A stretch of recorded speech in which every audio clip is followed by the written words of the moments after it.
Start करें। देखो हम लोग पढ़ रहे वेव मोशन। ये वेव मोशन से आपके नीट के एग्जाम में कम से कम 2 क्वेश्चन आएगा। कितना क्वेश्चन आएगा? 2 क्वेश्चन। ये वेव मोशन होता क्या है? क्या इधर दिख रहा है?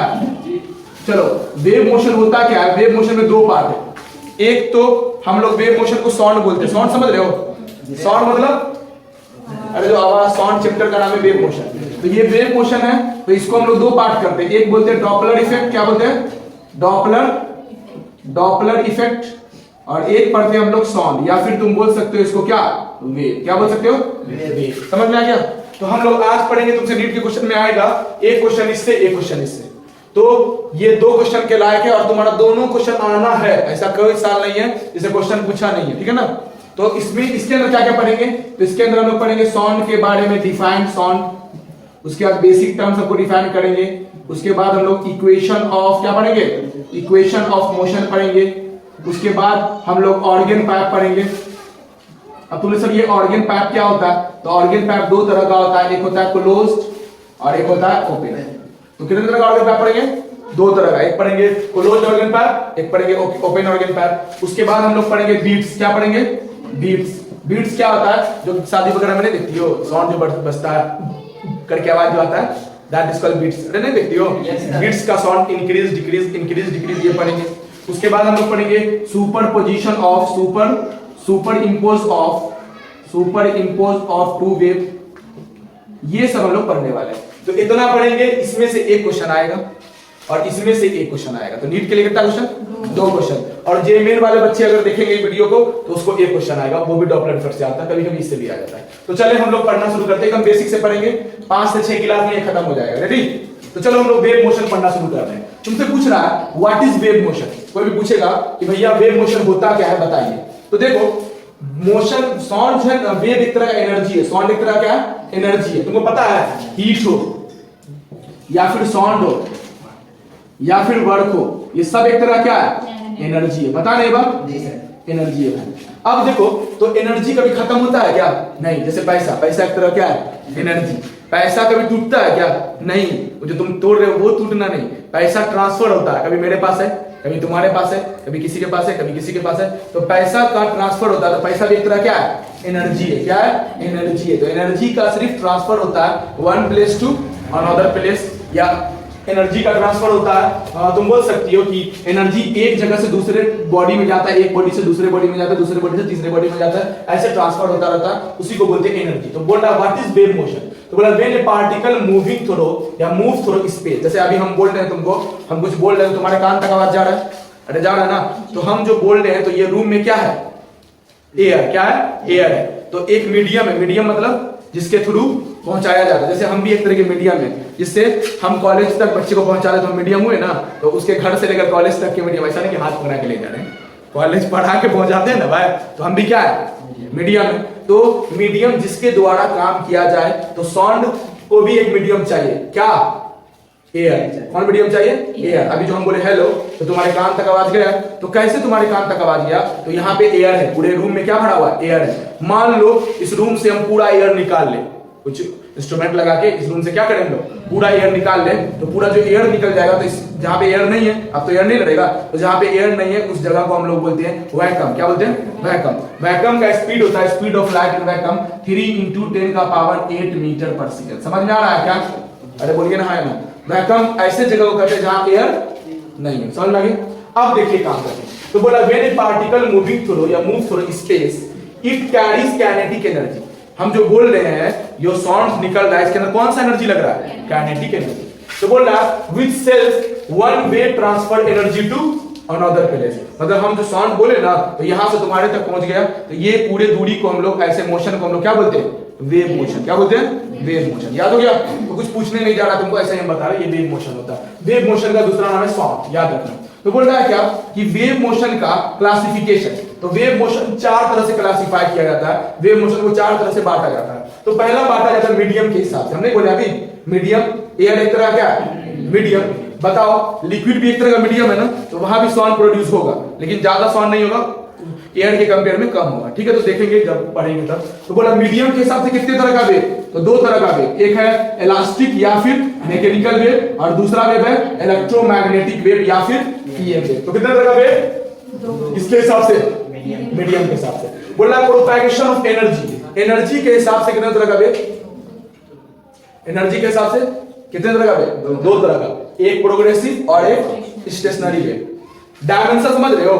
1 डायमेंशनल, 2 डायमेंशनल, 3 डायमेंशनल, मतलब जो हम बोल रहे हैं साउंड का भी मोशन होता है 2D में, 1D में, 3D में। अगर 1 डायमेंशनल इसका मतलब, अगर ठीक है 1 डायमेंशनल मतलब सिर्फ एक एक्सिस, समझ में आ रहा है? एक एक्सिस मतलब जैसे हम अभी सीधा चल रहे हैं तो हम कौन सा एक्सिस? एक एक्सिस। तो अगर एक एक्सिस है तो हो सकता है सिर्फ एक्स हो, या हो सकता है सिर्फ वाई हो, या हो सकता है सिर्फ जेड। तुम लोग सब ये एक्स वाई जेड क्या होता है सुनो। इधर चल रहे हैं तो बोलते हैं एक्स एक्सिस, ऊपर चल रहे हैं तो बोलते हैं वाई एक्सिस, और इधर चलते हैं तो बोलते हैं जेड एक्सिस। सही है क्या? अगर हम ऐसे चल रहे कोई पार्टिकल को चला रहे तो कौन सा एक्सिस, और ऊपर चल रहे तो कौन सा एक्सिस, और ऐसे चल रहे तो कौन सा एक्सिस? 3D में दिखा रहे हैं तो इसको बोलते हैं जेड एक्सिस। तो बोला 1 डायमेंशनल मतलब कौन कितना एक्सिस? एक एक्सिस। अगर हम 2 डायमेंशनल बोले तो हो सकता है एक्स वाई हो, या एक्स जेड हो, या वाई जेड हो, दो बॉडी होना चाहिए, 2 डायमेंशनल होना चाहिए। और 3 डायमेंशनल मतलब एक्स भी होगा, वाई भी होगा और जेड भी होगा। समझ में आ गया? तो बोल रहा है क्या कि डायमेंशन के साथ कितने तरह का एनर्जी, कितने तरह का साउंड? 3 तरह का, 1 डायमेंशनल, 2 डायमेंशनल, 3 डायमेंशनल। और एनर्जी के साथ कितने तरह का एनर्जी? 2 तरह का साउंड वेव एनर्जी के साथ। कौन कौन? प्रोग्रेसिव वेव और स्टेशनरी वेव। याद रहेगा? तो बोल रहा क्या है आगे चलते, वाइब्रेशन ऑफ पार्टिकल, पार्टिकल भी वाइब्रेट करता है। जैसे कि पिलर देखियो, पिलर रॉड सब देखियो, छत पे पिलर लगा होता है तो पिलर में जो रॉड होता है उसको खींचोगी ना तो उसके अंदर का पिलर ऐसे करता है क्या?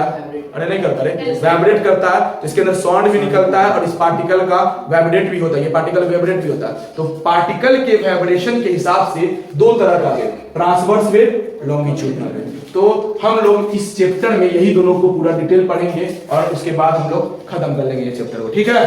अरे बताइए ना, है ना? तो बोल रहा है क्या इतना बात क्लियर हो गया तो सर हम सब याद रखेंगे। हाँ एक बार देख लेना, वेव मोशन मीडियम के हिसाब से 2 तरह का, प्रोपैगेशन ऑफ एनर्जी के हिसाब से 2 तरह का, डायमेंशन के हिसाब से 3 तरह का, और वाइब्रेशन पार्टिकल के हिसाब से 2 तरह का, ट्रांसवर्स और लॉन्गिट्यूडिनल। समझ में आ गया? आगे चलते हैं हम लोग। What is transverse wave? बोल रहा है क्या कि ट्रांसवर्स वेव होता क्या है? जैसे मान लो एक स्ट्रिंग ले लो, क्या ले लो? एक स्ट्रिंग ले लो। ये स्ट्रिंग को दोनों तरफ से क्या किए लोग? फिक्स कर दिए। पानी देखियो, पानी में एक ईंटा ले लो और फेंको।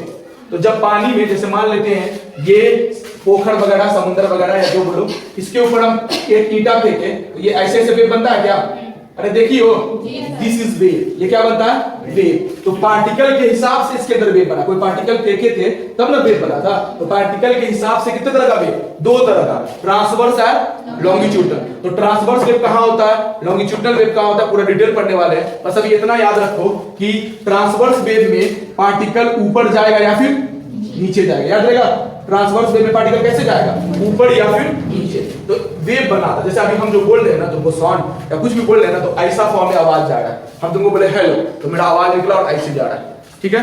कभी ज्यादा सुनाई देगा, कभी कम सुनाई देगा, कभी ज्यादा सुनाई देगा, कभी कम सुनाई देगा। तो ये वेव के फॉर्म में, इसी को बोलते हैं वेव फॉर्म। तो वेव जो है ना, अगर ऊपर वाला बना है पॉजिटिव, ऊपर वाले को बोलते हैं पॉजिटिव, नीचे वाले को बोलते हैं निगेटिव। ऊपर वाले को बोलते हैं पॉजिटिव, नीचे वाले को बोलते हैं निगेटिव। समझ में आ रहा है क्या? चकाचक हो गया ना?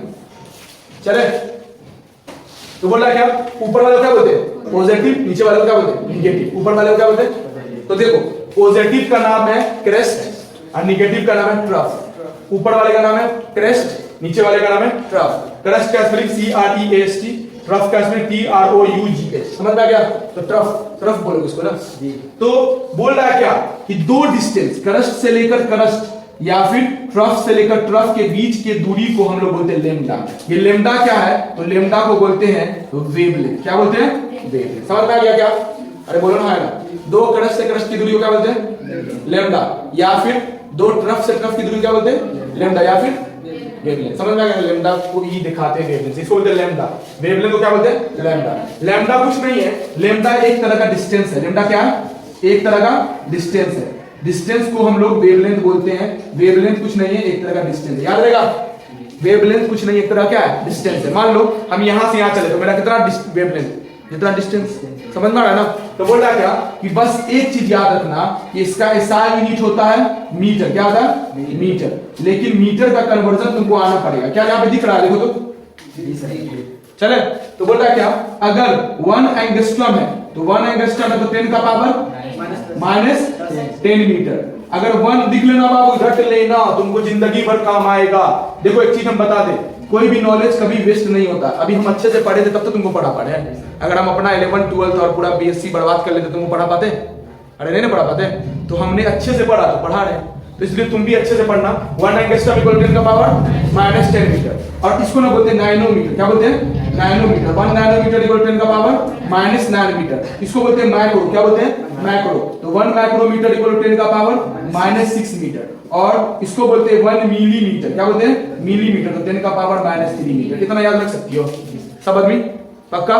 तो कैसे रटोगी? ऐसे रटोगी। 1 एंगस्ट्रॉम इक्वल टू 10 का power -10 metre, 1 nanometre equal to 10 का power -9 metre, 1 micrometre equal to 10 का पावर -6 मीटर, और 1 मिलीमीटर इक्वल टू 10 का पावर -3 मीटर। समझ में आ गया? पक्का? चले आगे। हम लोग पढ़ने जा रहे हैं कुछ बेसिक टर्म है। ये टर्म आपको पता रहेगा तभी आपसे न्यूमेरिकल बनेगा, नहीं तो नहीं बनेगा। तो सुन लो, सबसे पहले एक इंपॉर्टेंट चीज हम यहां पे कुछ बताना चाह रहे, देखना। देखो, इक्वेशन का एक मोशन का, वेव मोशन का अपना एक इक्वेशन होता है। बोलता है क्या कि एक साइंटिस्ट थे, यहाँ पे न्यूटन भैया भी आए थे, बहुत सारे साइंटिस्ट काम किए हैं। तो बोले क्या कि देखिए, पहले तो तुमको डिफाइन टर्म हम बताएंगे। ये डिफाइन टर्म करने से पहले एक चीज बताते हैं, इक्वेशन ऑफ मोशन। क्या होता है? Equation of motion. तुम लोग सर ये इक्वेशन ऑफ मोशन क्या होता है? तो देखो, हर मोशन का अपना अपना इक्वेशन होता है। जैसे कि तुम काइनेमेटिक्स में पढ़े होगे, काइनेटिक्स में पढ़े होगे सिर्फ इक्वेशन ऑफ मोशन पढ़े हो। इक्वेशन ऑफ मोशन जो था S equal to ut plus half at square, v equal to u plus at, v square minus u square equal to 2s। पढ़े थे ना बचपन में, 11 में पढ़ी होगी ये सब चीज। तो बोल रहा है क्या कि S equal to ut, v equal to, ये सब जो बता रहे हैं सर, ये सब क्या है? तो इसको बोलते हैं इक्वेशन ऑफ मोशन। लेकिन अभी जो हम पढ़ाने जा रहे हैं, अभी जो हम बताने जा रहे हैं, वो है इक्वेशन ऑफ वेव मोशन। कौन मोशन? Wave motion. तो वेव मोशन का अपना इक्वेशन है। तो बोलता है क्या क्या है इक्वेशन? तो बोलता है मेरे साथ रट लो, ये इक्वेशन रटोगी हम सब समझा देंगे। y equal to a sin omega t plus minus kx plus minus 5। अब तुम सर ये क्या बोल दिया, हम नहीं समझे। देखो, यहाँ पे प्लस भी हो सकता है, यहाँ पे माइनस भी हो सकता है, यहाँ पे प्लस भी हो सकता है, यहाँ पे माइनस भी हो सकता है। कब प्लस होगा, कब माइनस होगा, अभी हम बता रहे हैं। देखो, ये a मतलब होता है एम्पलीट्यूड। क्या होता है? Sine is the sine. अगर साइन के बाद ब्रैकेट है और ये t है, t मतलब टैन, तो याद रखना जैसे हम बोल रहे हैं, टैन के बगल वाला क्या होता है? ओमेगा। टैन के बगल वाला ओमेगा। इस ओमेगा को बोलते हैं एंगुलर फ्रीक्वेंसी। क्या बोलते हैं? Angular frequency. यहां डिटेल पढ़ेंगे एंगुलर फ्रीक्वेंसी के बारे में, ठीक है। दूसरा, टैन के बगल वाला ओमेगा, ये प्लस ये माइनस, बाद में बताएंगे। ये x मतलब डिस्टेंस, x मतलब डिस्टेंस, और x के बगल वाला हमेशा क्या होता है? k मतलब प्रोपैगेशन कांस्टेंट, k मतलब प्रोपैगेशन कांस्टेंट। याद रहेगा? चलो फिर से बताओ, a मतलब amplitude, sine is the sine, t के बगल वाला ओमेगा, ओमेगा का नाम एंगुलर फ्रीक्वेंसी। याद रखोगी? नहीं याद रखोगी क्वेश्चन नहीं बनेगा। x is the distance, distance के बगल वाला हमेशा प्रोपैगेशन कांस्टेंट होता है, प्रोपैगेशन कांस्टेंट होता है। ये x क्या है? तो x डिस्टेंस है। ये प्लस माइनस बताएंगे, और ये फाई को बोलते हैं फेज डिफरेंस। क्या बोलते हैं? Phase difference. मान लो दो वेव है, एक वेव ऐसे जा रहा है और एक वेव ऐसे जा रहा है, तो दोनों का फेज डिफरेंस अलग अलग है। अरे दोनों अलग अलग डायरेक्शन में है, तो दोनों का अलग अलग एंगल में जा रहा है, तो एंगल को हम बोलते हैं फेज डिफरेंस। क्या बोलते हैं? Phase difference. ये फेज डिफरेंस को ना एक चीज हम बताएंगे, रिलेशन भी कराएंगे, बहुत इंपॉर्टेंट चीज पढ़ाना है, बट अभी इतना याद रखो, हम फेज डिफरेंस को क्या माने हैं? एंगल। तो एंगल अगर 30 डिग्री है तो फेज डिफरेंस एंगल को 30 डिग्री को पाई में लिखना है। कैसे लिखना है? पाई में। तो 40 डिग्री तो कभी नहीं होता, होगा 45 डिग्री, और होगा 90 डिग्री, और होगा 60 डिग्री। तो बोला ये सब को, ये सब क्या है? एंगल है। एंगल है, 30 डिग्री, 40 डिग्री, 45 डिग्री, 90 डिग्री, सब एंगल है ना। तो बोला ये सब एंगल को फाई में चेंज करने के लिए, या एंगल को फाई में बोलने के लिए पाई के टर्म में काम करेंगे। तो सुनो, हम पाई को मानेंगे 180 डिग्री। क्या मानेंगे? 180 डिग्री। तो हम कितना 180 बाई कितना से डिवाइड करें जो 30 आ जाए? अगर हम 180 को 6 से डिवाइड करते हैं तो पक्का 30 डिग्री आ जाएगा। तो हम लिख दे पाई बट्टा 6 इक्वल टू 30 डिग्री। अरे नहीं लिख सकते हैं? अब बताओ, हम 45 कितना 180 में कितना से डिवाइड करें जो डायरेक्ट 45 है? 180 बट्टा कितना से डिवाइड करें जो डायरेक्ट 45 है? जल्दी बोलो ना यार। देखो अगर 6 से करते हैं तो 6 3 18 30 डिग्री आता है, तो पाई के जगह पे हम लोग दिए पाई बट्टा 6, तो ये तो होगा नहीं। तो अब 180 बट्टा कितना करें? 4 करें क्या? 4 चौके 16 और 4 इसको दे दिए तो 16 2 इसको दे दो 4 5 20 45 आ गया ना। इसका मतलब आप पाई बट्टा 4 करिएगा तो 45 डिग्री आ जाएगा। पाई को कितना डिग्री? अरे पाई को कितना डिग्री माने? 180 डिग्री, याद रहेगा। अब देखो कितना हम पाई बट्टा कितना करें जो 90 आ जाए? पाई बट्टा 2। इसका मतलब पाई बट्टा 2 मतलब 180 बट्टा 2 करोगी तो 90 डिग्री नहीं आ जाएगा? तो क्या 90 डिग्री को हम पाई बट्टा 2 लिख सकते हैं? आपको समझ में नहीं आ रहा क्या? 60 डिग्री को कितना बोले जो पाई बट्टा? देखो 180 बट्टा कितना करोगी जो 60 आ जाएगा? 3 3 छके 18। हम लिख दे पाई बट्टा क्या रे 60 हो गया खत्म। तो ये क्या है दोस्त? अरे ये क्या है दोस्त? Phase difference. समझ आ गया? फेज डिफरेंस ऐसे टर्म में होगा तो डरोगी नहीं ना। पाई बट्टा 2 लिखा हुआ तो क्या तुम्हारे दिमाग में जाना चाहिए? ओ इसका मतलब कितना एंगल होगा? 90 डिग्री। या फिर 90 डिग्री होगा तो पाई बट्टा 2 लिख लोगी। ये होगा तो ये लिखोगी, ये होगा तो ये लिखोगी, लेकिन हमेशा पाई वाला टर्म लेते हैं तो पाई वाला टर्म को याद। समझ में आ गया? आगे चलो वो सब तो हम एक बार बोलो तो इक्वेशन ऑफ वेव मोशन क्या होता है? y इक्वल टू, समझ में बोलो, y equal to a sin omega t plus minus kx plus minus phi. What is omega? Angular frequency. What is t? Time. What is a? Amplitude. What is k? Propagation constant. What is x? Distance. What is phi? Phase difference. अब सुनो, ये plus और ये minus, डरना नहीं है। Question में अगर प्लस लिखा होगा तो तुम समझ जाओगे ये जो वेव था वो माइनस डायरेक्शन में जाएगा। अगर प्लस होगा तो क्या बोलोगी? माइनस डायरेक्शन में जाएगा। और यहाँ पे माइनस हुआ तो वेव कहाँ जाएगा? प्लस डायरेक्शन में जाएगा, उल्टा, जस्ट उल्टा। ठीक है ना? तो डरना नहीं है। ये यहाँ पे प्लस भी हो सकता है, यहाँ पे माइनस भी हो सकता है। ये प्लस माइनस डायरेक्शन को बताता है। अगर यहाँ पे प्लस लिखेंगे तो क्या होगा? माइनस डायरेक्शन में जाएगा वेव, और यहाँ पे माइनस होगा तो प्लस डायरेक्शन में जाएगा। इतना समझ में आ गया? अब आ जाओ वेव। वेव जो बोल रहे हैं, वेव वेव क्या? वेव जो हम बोल रहे हैं, ये जो साउंड निकल रहा है वेव के फॉर्म में, यही वेव है। जैसे कि वेव तुमको देखना है ना, तो तुम क्या करो, एक स्ट्रिंग ले लो, एक अच्छा सा स्ट्रिंग ले लो। अब तुमको हम स्ट्रिंग लेके तो दिखा नहीं पाएंगे, स्ट्रिंग रहता तो हम दिखा देते। जैसे मान लो ये स्ट्रिंग है, समझ रहे? मान लो ये स्ट्रिंग है। अब इसको हम दोनों तरफ से इंड करके इसको खींचेंगे। जैसे मान लो एक तरफ से इसको इंड करें और एक तरफ से इसको इंड किया, बीच में इसको खींचोगी, ऐसे वेव बनना ना। अरे वेव नहीं बनना, नहीं दिखाई देगा तुमको, क्योंकि है ना ये तो आप दिखाई देगा, ये तो बनना लो तो ये चलो आप दिखाई देगा, पूरा दिखाई देगा। देखो ये है, अरे ये स्ट्रिंग है। अब इसको हम टाइप किया, कोई भी ऐसे करे, देखो देखिए, अरे दिखा, ये स्ट्रिंग है। अब देखो इसके बीच में ना एक वाइब्रेशन ऐसे ऐसे होगा। देखो देखो ऐसे किए और हम इसे छोड़े, अरे नहीं दिखा, पास करके दिखाएं। ये देखो ये स्ट्रिंग है, इसको हम ऐसे किए तो वेव बन रहा है इसके अंदर, वेव। अरे दिख रहा है ना, नहीं कर रहा है? अरे बड़ा इरिटेट कर दिया तुमने।